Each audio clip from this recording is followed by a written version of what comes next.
Good afternoon, welcome to MTG Anonymous. We are back with another deck tech. Today we'll be talking about Sultai Beast Tribal, and while they don't have a specific synergy, there are a lot of cool ways to play with them. As with all our videos, there will be a link down in the description box below. The cards that help this deck function well are below. Kiora, a new planeswalker for 2 and Simic, comes in with 7 loyalty. Her static ability lets us draw a card whenever a creature enters with 4 or more power on our side. Her -1 also prevents us from being shielded down. Kaya's Ghost Form is an enchantment for a black that allows its enchanted creature or planeswalker to come back when it dies.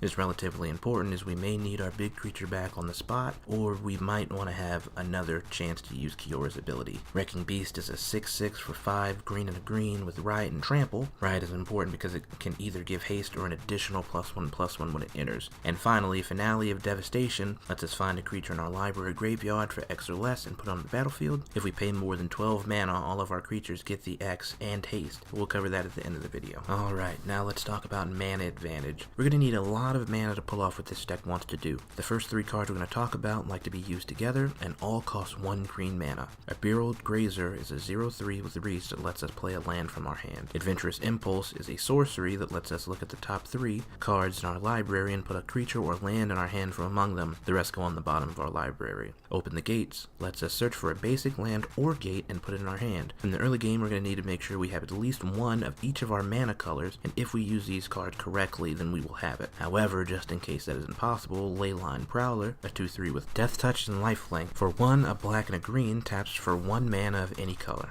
Alright, next up are the other advantages. Hydroid Crassus is a flying trampling creature that costs X, a blue, and a green. It gives us card advantage by having us draw equal to half of the X cost. We also gain life equal to half the X cost. It enters with X +1/+1 counters on it as well. Ravenous Chupacabra gives us creature advantage by destroying a creature when it enters the battlefield. On a 2/2 body for 2, a black and a black, that isn't very horrible. Colossal Majesty allows us to draw a card every upkeep we have a creature with 4 or more power. While technically, there are only 2 cards that can use this. The next slide will show why it is important. Kiora, Behemoth, Beckoner's static ability, and -1 are very good for the deck, but we've already gone over her, so we won't do it again. Next, we'll go over the remaining cards. Dreadhorde Invasion, a new card from the new set, is an enchantment for 1 and a black that benefits us greatly here. At our upkeep, we lose 1 life and amass 1. Amass is a new interaction that has us put a +1/+1 counter on any army we control. If we don't have one, we make an army creature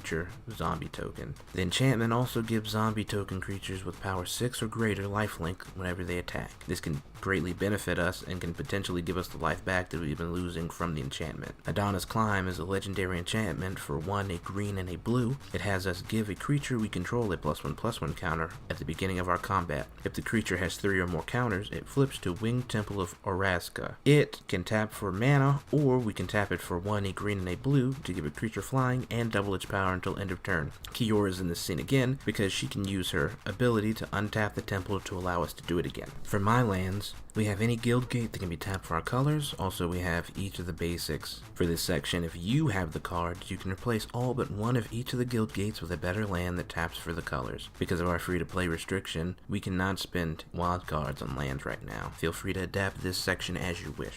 Now, you've watched this entire deck tech video, and now you're wondering, how do we close the game? So alright, to do this, we have to make some assumptions. First, let us assume that we have the first 3 cards on the screen: Dreadhorde Invasion, Hydroid Crassus, and Wrecking Beast. We'll also assume that both the army token from Dreadhorde Invasion and Hydroid Crassus are simply 2/2s. We can cast Finale of Devastation, we will fetch the other Wrecking Beast from the deck or from the graveyard, and pay 12 mana, 10 for X and 2 greens. Now, our board will consist of 2 12/12 creatures, the army token, and then the Hydroid Crassus will be a flying and trampling 12/12. We'll also have 1 Wrecking Beast that is a 16/16, and the other that is a 17/17, as we'll give the additional +1/+1 from its riot. Adding them together, we can deal 57 damage and gain 12 life. As long as we aren't facing a major life gain deck, that should be able to win the game. Now we can finally talk numbers. We have 4 Berold Grazers, 3 Hydroid Crassus, 3 Leyline Prowler, 3 Ravenous Chupacabra, 2 Wrecking Beasts,